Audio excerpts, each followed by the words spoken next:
This is Standup Comedy Qatar. In Qatar, because the comedy is in English, there is more replication, more similarity of American and perhaps British as well stand-up comedy genres. The show started!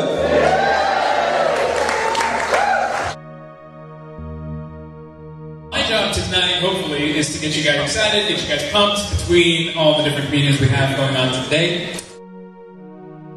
Comedy does serve a social purpose. It has several functions socially. It is used as a way to make political critiques.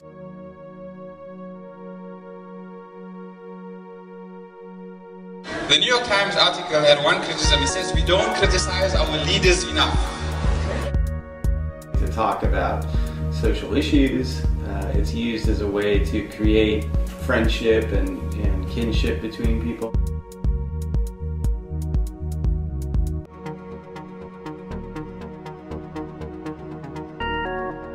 Is a really interesting sort of building block for culture here.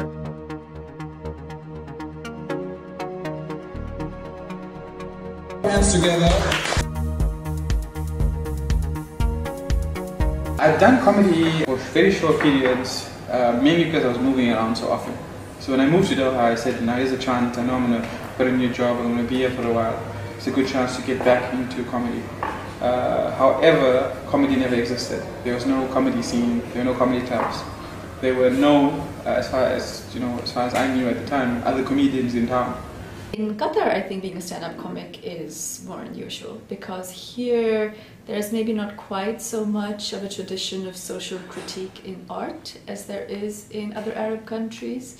So yes, I think it would be hard to be a stand-up comic here. I started doing a show for 1,000 people in the back room of some corner coffee shop. Funniest joke I've heard Bilal tell is the joke about two milk bottles. What did the one milk bottle say to the other milk bottle? Hey dude. That was a really cool joke because South African Indians call milk dude. But I don't think that works for this kind of audience in Doha. It's been taking up all my free time, actually. I've been to almost all the shows that SUCQ has had in Doha. I mean, audiences here never existed. We had to create an audience, we had to educate people. This is live entertainment. The opportunity that we have here in Doha is to create a culture that appreciates comedy as an art form. Any Arabs in the house? Arabs?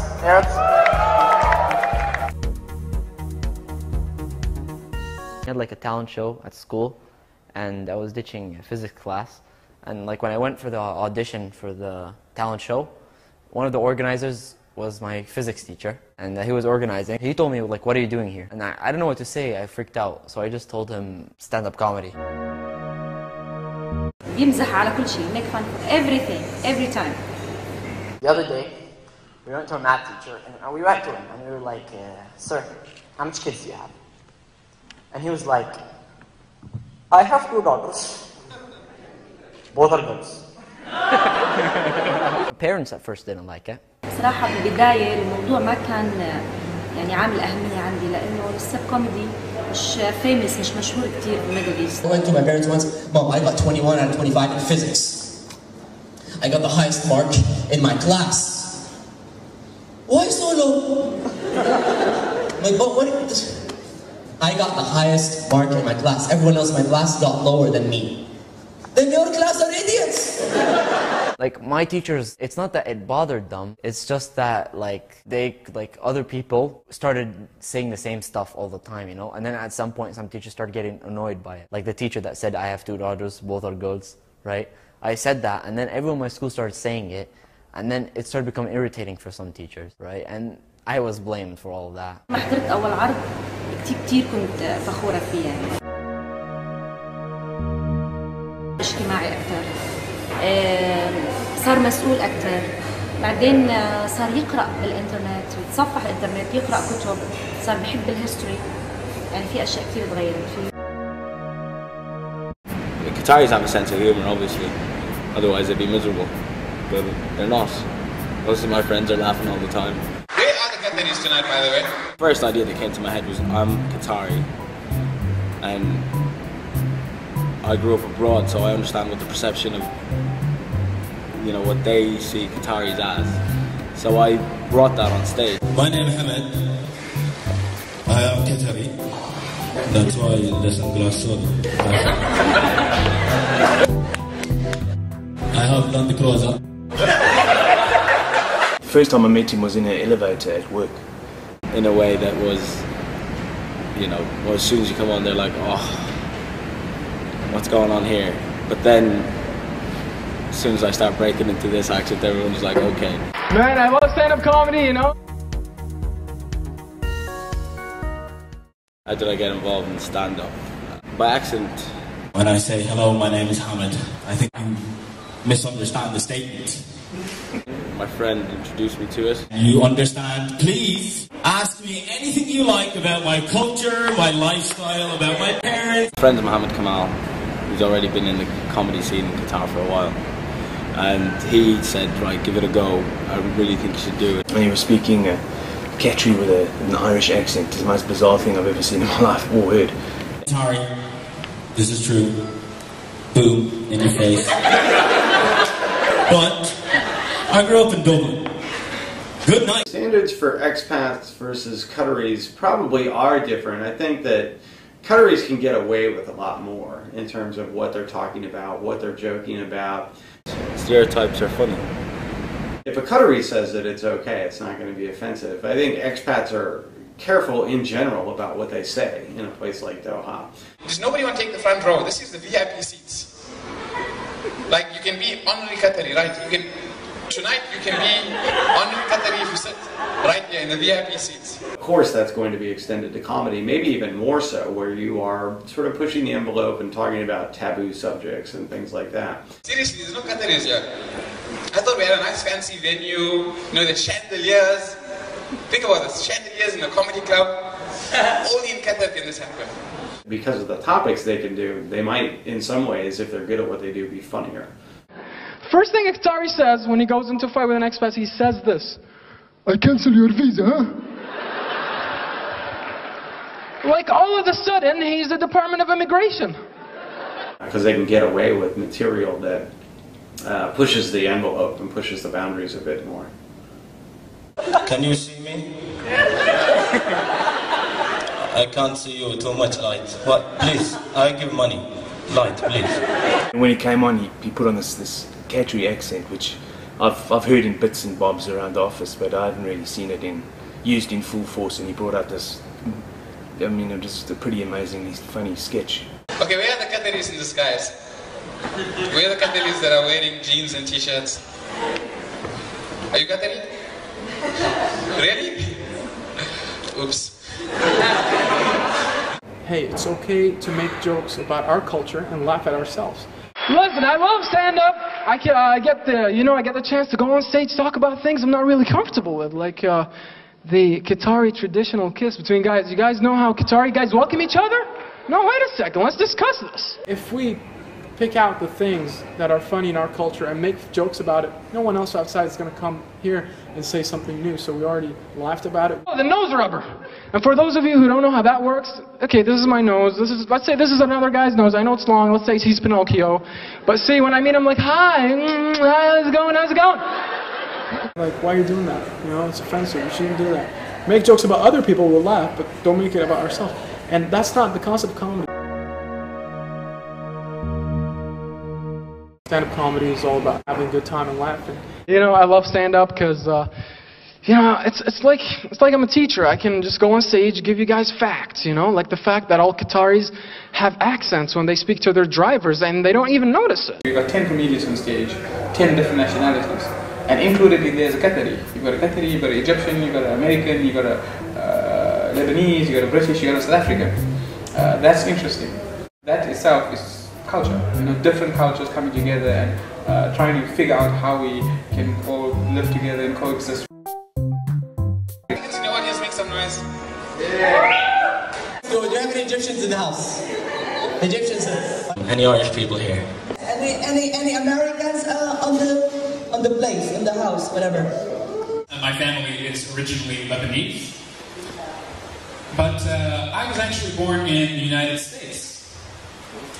That's right, ladies. Because the city itself, Doha itself, is sort of a mixture of cultures and backgrounds and languages and traditions and so on, all of this gets reflected in the comedy. Where are you from?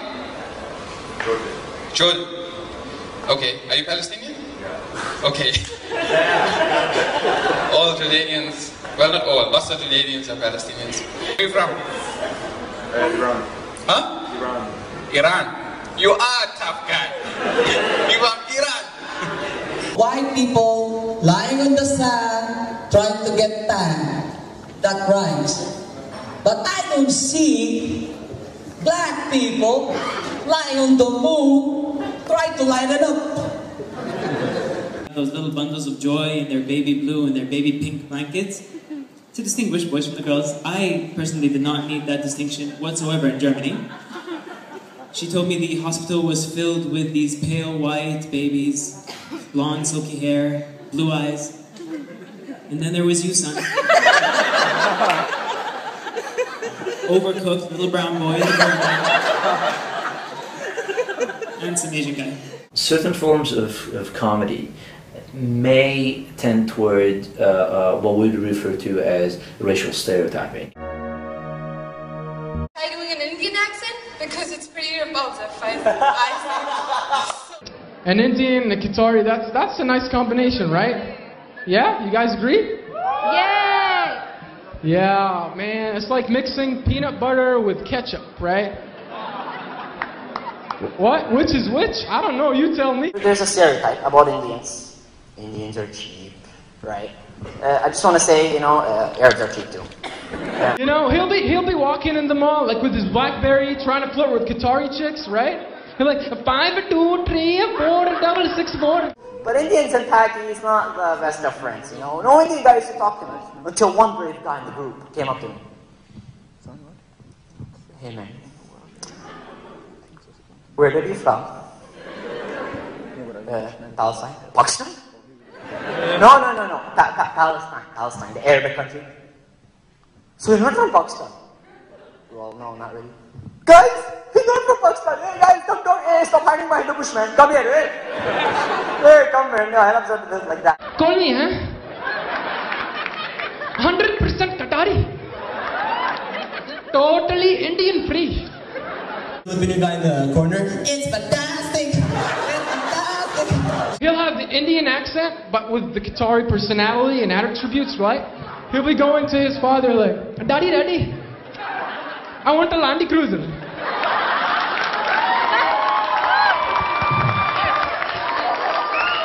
Right, you obviously know why the Irish lads aren't here. It's Thursday night. They're going to get pissed. Simple as that. They're all in the shirt and getting lashed.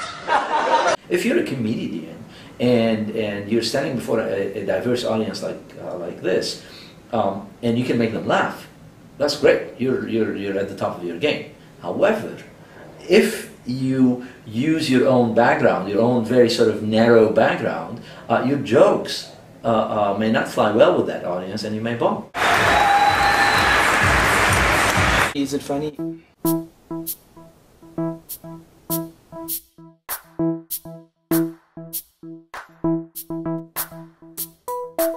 Thank you all for coming out to SUCQ comedy show.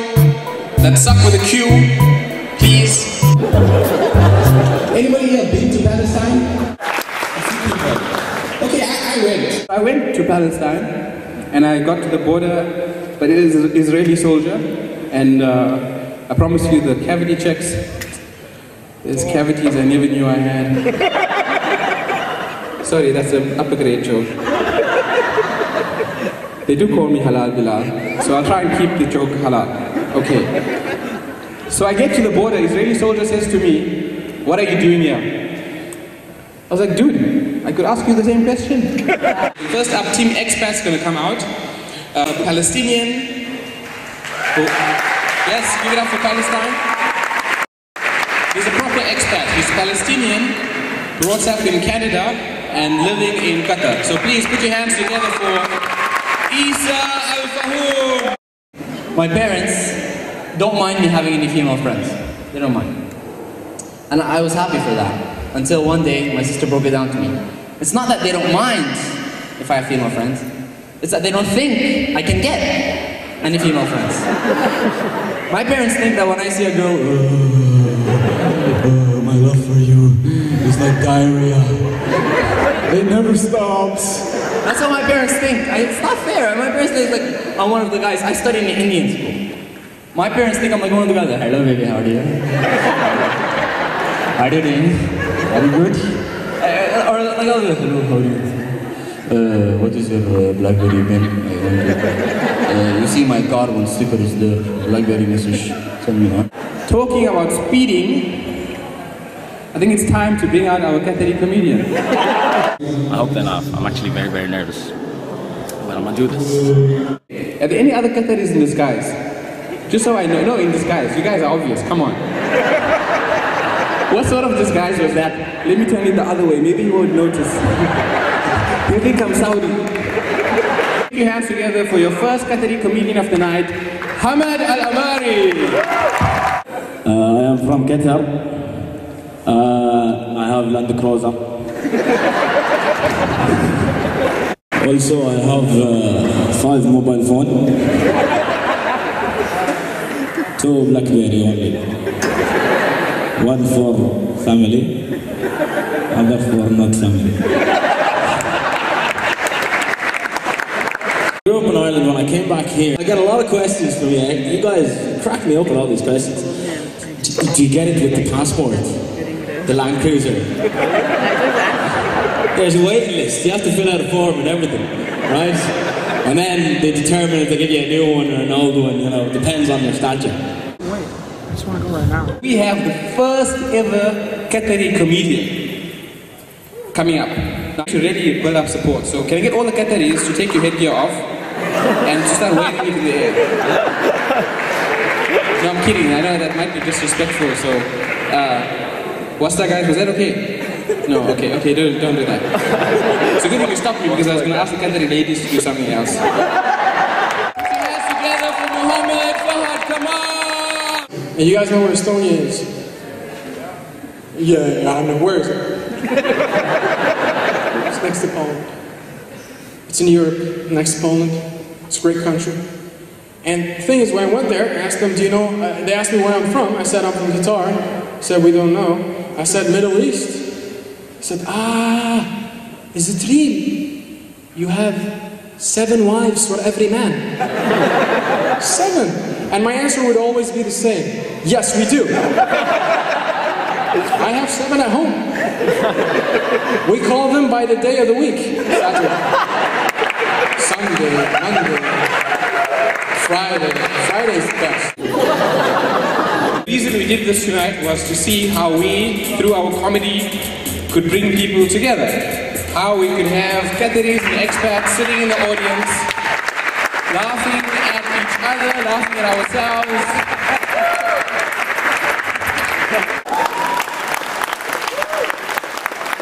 I see the Qataris are leaving because they want to get out before you expats start clogging up the roads. Which is fantastic. I've been here before and I got along with my friends who are first timers. And I think all the comedians tonight, they were just, they were full of confidence. Even the first comedian, I mean, he was only 16 years old. And I thought it was amazing that he had enough confidence to get up there in front of, a room full of hundreds of people. It's so weird, your accent and like your look. Listen, right? It's just like... you live in England and you're all brown, okay? For me, I think it is. There's a lot of social issues that are obviously taboo. We wouldn't want to make any sort of fun about it. But I think there's far more issues than you can actually take fun out of and take the mickey out of than there is, for example, that is taboo.